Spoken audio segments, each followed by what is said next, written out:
Man, I hate it when sales it says like up to 90% off and there's like one of 20 that is only 90% off and the rest is like 20. Like screw that. Yeah, every time. That sounds exactly like Steam. Hello, everybody, and welcome to Something New. I'm David Lucia, and I'm here with Jacob again. Hi. It's been quite a while. This is it's also been a while since I recorded this. It's been 10 months. This is a game called The Amber Throne, which is a game that I was interested in and suggested, I believe, at first. Because I don't know anything about it except for the fact that it looks really interesting. I think it caught both of our attention because it's an RPG Maker game and it does a decent job at hiding that. It doesn't look exactly like an RPG Maker game. In the video, like trailer and screenshots, it might be hard to tell, but once you actually do play it, then you go, oh no, this is 100% RPG Maker. Yeah, I have a couple other RPG Maker games on Steam that are very similar, where like they did a very good job of making like the aesthetics not look like an RPG Maker game, but when it comes to the gameplay, it's, you know. Yeah, because most of them, they still use like the default assets, primarily the font, and like the pre-made like characters. They still use them, but in this case, aesthetically, it is mostly original, which is good. Which is very good. So yes. So what is the? Do you remember anything about the story in this game? Like, do you... Yeah, I looked over some of the footage and trying to like remind yourself. Remind myself what goes on. But in the first couple minutes, it's just like it's very cinematic. It's establishing the world. Yeah, it's very interesting. It's very unconventional, especially for a JRPG. Mm-hmm. No high schools, no Japan, no, just like all the normal stuff. So I do actually own this game now. Oh, you do? Okay. But I have not gotten around to playing it yet.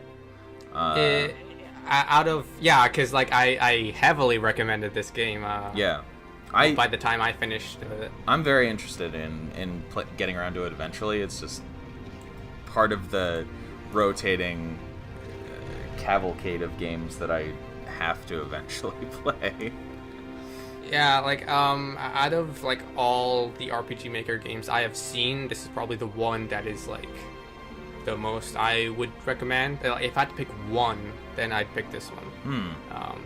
It still has, of course, its flaws, but those flaws are almost entirely associated with the engine it uses. Right. Like, if this was made in like GameMaker, those issues might not be present. Like, they're mainly like visual glitches, like how things are laid out. It's just the limitations of the engine. Yeah, because RPG Maker is a very decent entry level engine, but it does one thing quite well. But if you want to do more than what it does, then it's going to be really difficult. And if you want to expand on that, you might as well just use a different engine anyway. Holding together your game with sticky tape and gum. Yeah, like just look at the aspect ratio in this video. Yeah. This is native, by the way. There aren't any. It's in 4:3. There aren't any options to change it. That's good. I have dabbled in RPG Maker before, and I think there is a way to change the dimensions, but I think this isn't using the latest version of it. I think the second to last one. So, which I haven't used, but this is what we're stuck with. So this is our main character, right? Yes. Her name is Ara. She just woke up. If you're paying attention to the intro cinematic, she was in a coffin, and like while her, I guess, Oh, there we go. castle was being besieged. So yeah, like the menus, it is clearly RPG Maker. Yeah, very much. Same controls, so it's just the 4 navigation buttons. But in this case, it has a diagonal movement, which is not too common in Innovation. RPG Maker games. Yeah, so it definitely uses a plugin that allows you to do that. There's the movement buttons, and then there is select and cancel, and that's it. Those are all the buttons you use. So, are you playing this with a keyboard, or did you play it with a controller? I don't think you can play RPG Maker games with a controller, Which is at least shame. natively. That's another innovation they should make. Yeah, because like a lot of these games, they're supposed to like get the feeling of like SNES style JRPGs. Yeah. And like using a controller for that, would be more appropriate. But I mean, there was a RPG Maker software on the PS2, so Yeah. like it's not impossible. Oh. Anyway, we have our first. Well, that was thing. sudden. Yeah, soldiers are. These guys are clearly the guys in this intro cinematic. So they see us, they attack, and it uses a. So if I were to compare the gameplay to an existing, a different RPG, I'd say it's closest to Final Fantasy X. Right. It does turns the same way, like depending on the speed of the characters and the enemies. Right. There's like it goes in the order that they're in. You can see at the top left corner. That's what those... X. Okay. Yeah, X indicates enemies, and then the other letters are the first letter in each of the party members' names. So Ara, she's letter A. And something very weird about this is the only RPG that I know of that does this. And so you know how in like pretty much every other JRPG you have a set of skills or abilities and it costs mana or SP to cast them? Yeah. This game doesn't have that. It doesn't have a mana or SP system. You just use skills with no cost at all. Huh. So just use all the skills to your heart's content. Fair enough. I mean, yeah, like if it definitely simplifies the system, but having that sort of cost to skills being excluded is not necessarily a bad thing. It's just the way it does. It's just the way it wants to do it. yeah. And like to be fair, like you go back to play some of the older Final Fantasy games, and like a lot of the time you spend basic combat just smashing the attack button over and over again. Yeah, it's because I don't want to spend my SP. I want to save it when the boss comes. Yeah. Why don't they know this? So, unless there's like a very easy way to recover your SP. Yeah. Like I tend to not use it like almost at all against normal enemies. Yeah, because it's just most of the time it's not like the very slight like speed advantage you get just isn't worth losing. Whoa, wow, jeez. Oh, by the way, this is unavoidable. Oh no, it is avoidable. I chose to fight them, and I get KO'd because you're supposed to be running. You got completely wrecked. Yeah, so that's not the way we want to go. I take it. No. That was quite the spike in danger there. Hey, well, I did try to run. And how was I supposed to know I get immediately just wrecked? So these guys didn't attack us, though. No, maybe they saw what I did to the other guys. This is. However, that band of enemies had a higher leveled enemy with them, so they built up the confidence to attack me. They had the advantage in guns. Yeah, exactly. I only have a sword. Why didn't we bring a gun to a gunfight? I guess. Well, that's the case with guns and JRPGs, is that they do tiny damage. Yeah, remember Bloodborne where the guns are useless? Unless it's a cutscene in which guns are lethal. Or, well, any weapon, really. Can we save anywhere? Yes, we can. That's RPGMaker for you. I mean... And it has an autosave, which is not the case for a lot of JRPGs. Even... Dude, that's my main problem with Persona. Like, no autosave, it's painful. Even big budget JRPGs are just like, haha, what's checkpointing? What's autosaves? We don't know.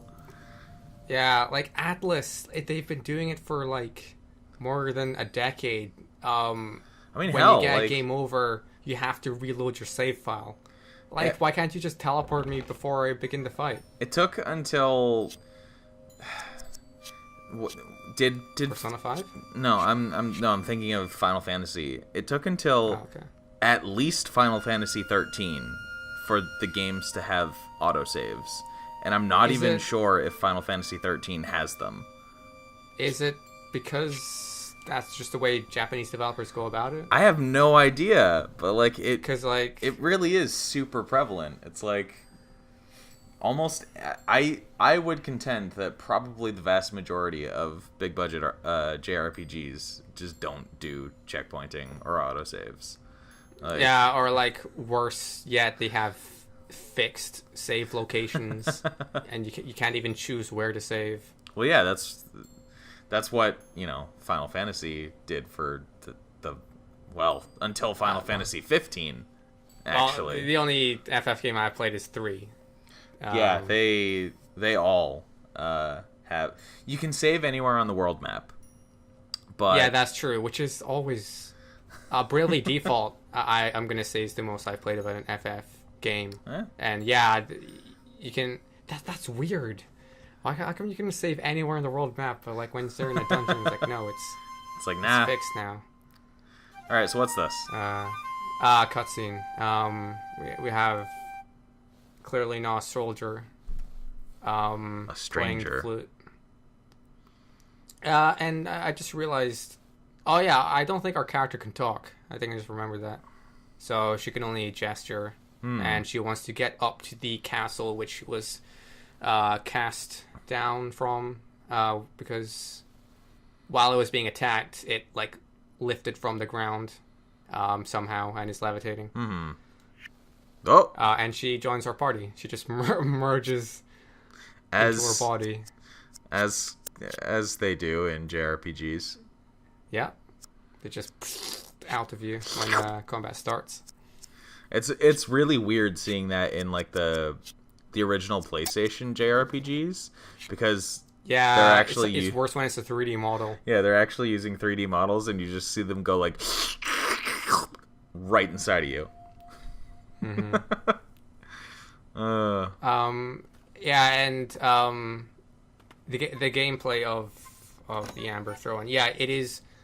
Now that I think more about it, it is definitely more like FF10 than anything else, because the number of total party members you get is relatively low, and during battle it's up to 3. Right. So choose wisely. And I love it when JRPGs does this, and I can switch out the protagonist when I want to, like a normal party member. That's another thing I hate about Persona, is that I can't... First off, I can't get the protagonist out of my party. Yeah. And secondly, when they KO, it's game over. Yeah. And it's not when the party wipes, it's when this one character gets KO'd, and like you don't even have a chance to revive them, they're just gone. It's like, oh well, revert to your last save file. Somehow the Phoenix Down doesn't work on the main character. Who knows why? No. Yeah, and that severely lessens the usefulness of revive spells of your party members, because you can't use them on all of your party. Yeah, it took it was Final Fantasy X that was the first one that allowed you to not have like the quote-unquote main character as part of your party all the time. Because you could swap Titus out for whoever else once you got to that point. Please let us do this more.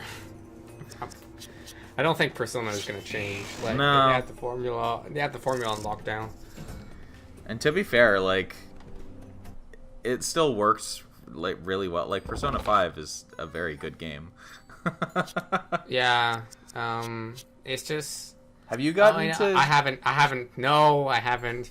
I know what you're gonna ask. You haven't gotten to play that yet. I don't have a PS4 or a PS3. No, I don't want it. You don't want it on well, PS3? Yeah, like I said, I've said this multiple times. All I want to play on a PlayStation console is Demon Souls, which I've consumed enough Let's Plays to get enough of that. Bloodborne and P5.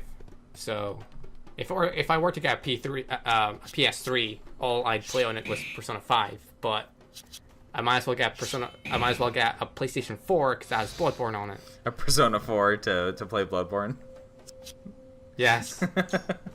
Well, yeah, it was originally like a Neo and Nier Automata, but that got PC port anyway, both of them. So, right. Before that happened, I was probably gonna get one soon, but since that did happen, it just like maybe not now. Maybe not relevant to your interests specifically, but now like the Yakuza games are coming to PC as well.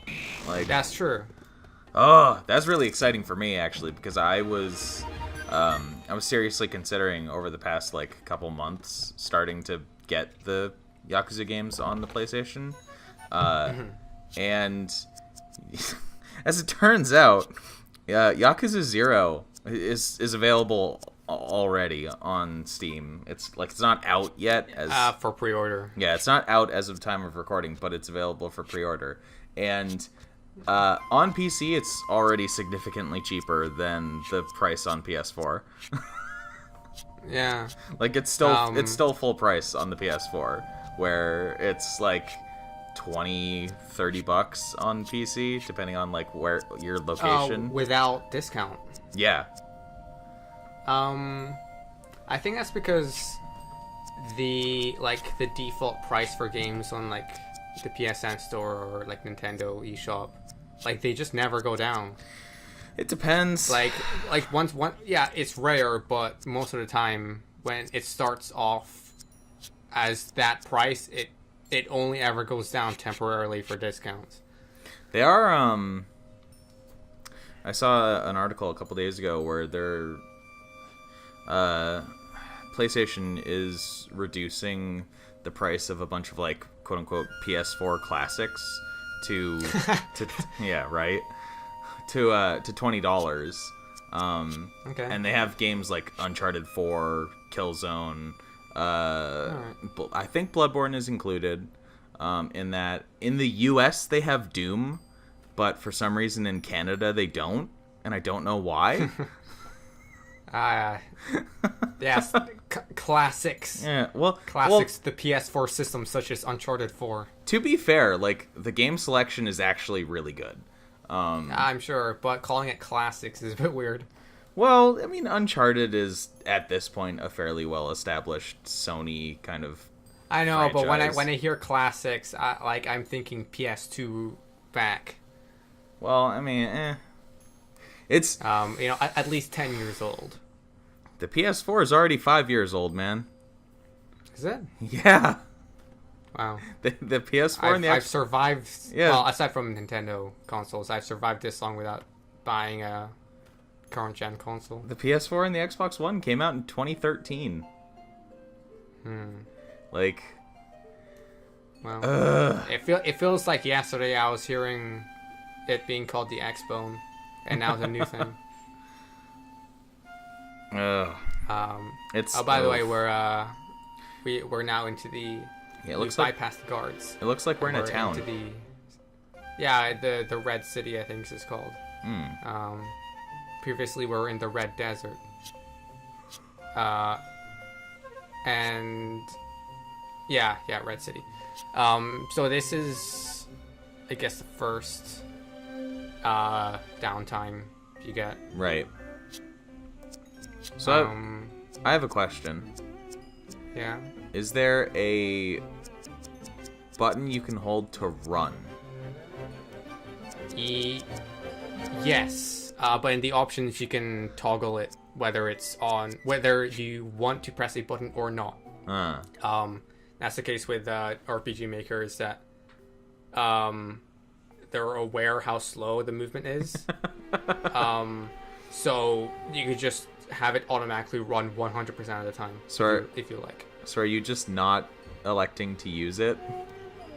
I haven't fully explored the menus at this point. And I'll get to that on, I think, episode 2 or 3, which I finally learned how to get new skills. Because usually in JRPGs, you automatically acquire them when you level up. Yeah. Not in this case. Okay. You have to go in the menu to learn new ones. Is there... I guess we'll probably come to it later, but is there like a progression system for how you learn skills and stuff like that? Or is it just... yeah, well, I might as well explain it now. It's that every level, aside from your stat increases, you get points called JP, and you spend JP on new skills. Okay. And the game doesn't tell you that, so I think like an hour into the game, or maybe, then I finally learn how to do that. That was a like, really in my big defense, loaf the game of bread. doesn't tell you. Yeah. Oh yeah, the classic JRPG is you just go into people's just loot residence everything. Just take everything. It really is like that's so kind of disconnecting in a way. It's so old school, Yeah, it's like I look at I look at like Final Fantasy, where it's like, oh yeah, you can just people don't care. Like you just run into their houses, loot all the treasure chests, whatever. And then 50 gold, I'll take that. Yeah, and then I compare it to like Divinity Original Sin, where it's like you walk into a shop and there are all these items hanging around the shop because it's a shop. But if you take any of them, they're gonna be like, yo, you just stole from me. Well, you can't take it and then pay for it? No. Well, I'm not sure, actually. Well, usually, when you're in a shop, you just lift stuff from the shelf and, you inspect it and then you decide whether you want to buy it or not. I mean, you're taking this from a very, like, Dungeons and Dragons perspective here. Well, that is the case for the Mystery Dungeon games, if you played any. How the shop I have not. In the dungeons work is that you pick them up from the ground like a normal dropped item, and then you talk to the shopkeeper. But if you pick it up and you don't drop it, and you leave the shop without talking to the shopkeeper attacks you. And in the case of the Pokemon, in the Pokemon Mystery Dungeon, the shopkeeper is always a Kecleon, and they are like a super boss, and all you can really do is run, and if you somehow manage to beat him, you get rushed by more Kecleons. Like, there is no escape Lovely. until you find the stairs to the next floor, and if you do, then they stop chasing you. So, risk or reward if you want to steal, if you want to be a thief or not.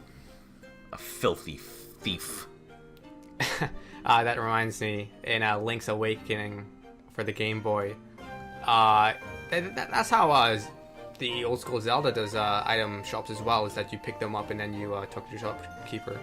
And yeah, if you do that, like you just pick it up and then you leave the shop in Link's Awakening, and you get caught, then your save file name is renamed to Thief, and you can't change it back. Well. Yeah, anyway, we're just murdering soldiers on the street. So, I mean, they started it. Do those soldiers have like passive physical defense or something? Because I'm seeing that like our normal attacks are being resisted. Yeah. Okay. Yeah. There's elemental affinities with each enemy. And then we do slash damage, and I assume the soldiers resist that type of there we element. That's not much faster, but all right. Yeah, like it's barely any different. It is faster, but I was. It's noticeable, but it's much faster than some other RPG Maker games. I was maybe expecting more of a change to the animation itself. No, I mean they put in a good effort in the sprites themselves. Yeah. Like they did diagonal sprites, which like you don't see that often. Which is very appreciated. The sprites look good. The walking animation is silly, but the sprites themselves do look very good. Yeah, like, this game looks better in screenshots because like the animation style is obviously frame by frame. Like none of it is everything was drawn like from scratch. Like there aren't any like drag and drop. Okay, I'll just reuse this thing in this frame. But this game I'm gonna say is like a very good effort. Like this was made by one person. So it's very impressive, I'm gonna say. So the first time we came up to this like castle entrance, we had a little like mini cutscene thing where an airship flew overhead. Yeah, the Red Army is very established. I have no idea how we're gonna succeed in whatever we're trying to do. Because they have air dominance and we're trying to get up to there. Oh, I just noticed the floating castle is in the air right now during the battle. Yeah. There's a lot of like attention to detail in this. Yeah, it's very interesting, like, once you played through a game once and then you see like foreshadowing with a lot of things. Very, very nice as well. You don't just run around. Oh God. And then this guy. Yeah. RPG Maker. Foiled by stairs. Yeah, so the enemies have a presence in the overworld. They have to make contact with you to initiate the battle. It's not just walking around and there are two of them, and then it transitions into a random battle. Yeah, but all these battles are actually not random. They're set battles depending on like the enemy that you make contact with. I prefer when I do prefer when JRPGs have like persistent enemies in the overworld. Like I don't hate random encounters, but no. It's nice when they do this. It's less frustrating, definitely. Yeah. Like you can see it present in Pokemon. Like it's more interesting fighting trainers than wild Pokemon, right? Yeah. And also like the way that Persona does it, where you have random battles, but you still see them, so you can kind of you can work around it a little bit. This unfortunately lacks a way to attack in the overworld. So oh God, he has a gun. So like you can't get that there is no way to have an easier way to get your first turn before the enemy does if you attack them in the overworld. There's no like surprise mechanic or anything like that. No. You just have to rely on, I guess, your speed stat or something. Are we gonna heal our main character at any point? I think I skipped over like the item shop where you can. Oh well, I have potions with me. Just electing not to use them. Yeah. In every JRPG, I'm always stingy with my money. Even if I'm like a millionaire several times over, I still like I ain't gonna pay for consumable items. We're taking a very Assassin's Creed approach to getting into this castle. Yes, we're just rushing in. There's a very cool mechanic this game has that I can't really name another JRPG that does this, in that even basic enemies, they have stances. Right. And depending on which stance they're in, it changes what attacks they perform and which elemental affinities they have. So we're gonna see later on about that.